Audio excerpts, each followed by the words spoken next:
Tonight, 5 days after 4 University of Idaho students were killed in a house just off of campus, we are learning new details about the case. Today, the autopsy report was released showing the cause and manner of death for all 4 victims. We also saw students in Boise gather to grieve the young lives, and we are learning more about the timeline of their tragic deaths. Good evening, and thank you for joining us for KREM 2 News 10 at 10, where we give you more news in less time. Let's get started. First, the newest information. The Latah County Coroner's autopsy report shows that all 4 students, Ethan Chapin, Kaylee Gonzalez, Xana Kernodle, and Madison Mogan, were stabbed to death. Police have not recovered the weapon. Investigators also confirmed the victims were not the only ones in the house when the bodies were found. 2 other roommates were there at the time. Police say they were not hurt and they are not considered suspects right now. Police also say there were no signs of forced entry into the home, and tonight police are still searching for a suspect.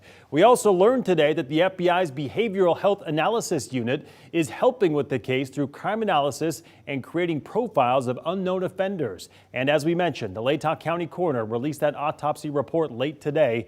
Let's dive deeper into that report right now. Take a look at the newest information right here. Ethan, Kaylee, Xana, Madison, they were all pronounced dead at noon on Sunday. The cause of death is listed as murder by stabbing. The autopsy report confirms this is now a murder investigation.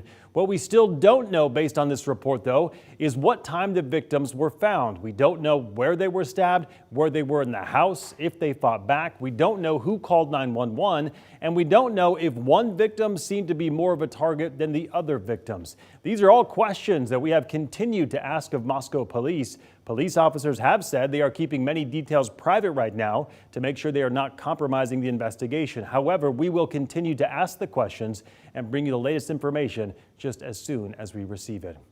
Meantime, Moscow police have walked back claims that there is no ongoing threat to the community. During a press conference yesterday, the police chief for Moscow, James Fry, said they could not guarantee there was no threat to the public since a suspect has not been arrested. And he urged students and the community to stay vigilant and to look out for each other. Today on Facebook, the Moscow School District informed parents that State Patrol would be monitoring the area around its 7 schools while they're in town helping with the investigation.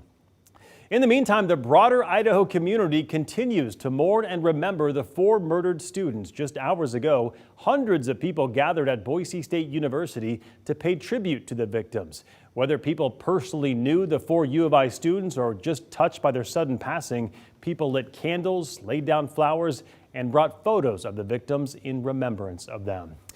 Students and families still have a lot of questions about the murders, and some have criticized Moscow police for not sharing more information sooner. KREM 2's Kyle Simchuk spoke with the former Pullman police chief, Gary Jenkins, who explained why law enforcement is taking a careful approach to this investigation. Kyle? Well, he told me it's a balancing act, especially since this murder suspect hasn't been arrested or even identified. Chief Jenkins says releasing too much information could jeopardize the investigation altogether. People across the country want to know what happened inside this home and why. For those living in Moscow, there's still a lot of fear and uncertainty. And how could there not be? 4 young college students were stabbed to death, and their killer still hasn't been caught.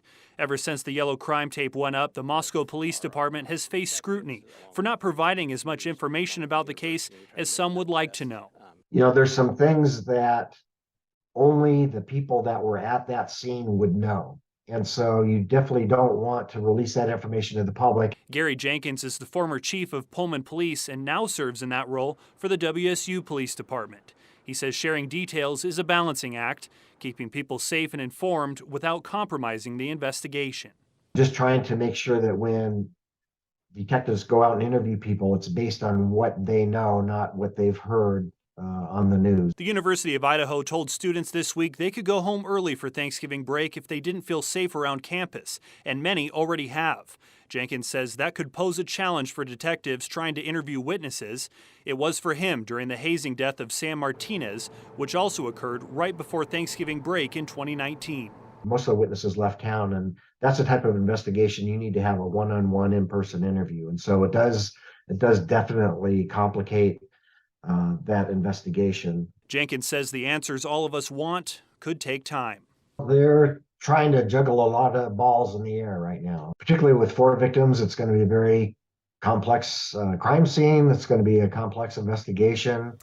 That was Kyle Simchuk reporting. Looking ahead now, the Coeur d'Alene, Texas Roadhouse holding a fundraiser in honor of the 4 victims, with some of the proceeds going to their families. Xana Kernodle was a server at that restaurant before moving to Moscow, and in honor of her, Texas Roadhouse will be donating 10% of sales to the families of the victims. The event takes place Monday, November 21st from 3 to 9 p.m. In the meantime, the search for the killer and a motive marches on. Moscow police are asking the public for information. They have set up a tip line for people to call if they have any information about the investigation. That number is right there on your screen, 208-883-7180.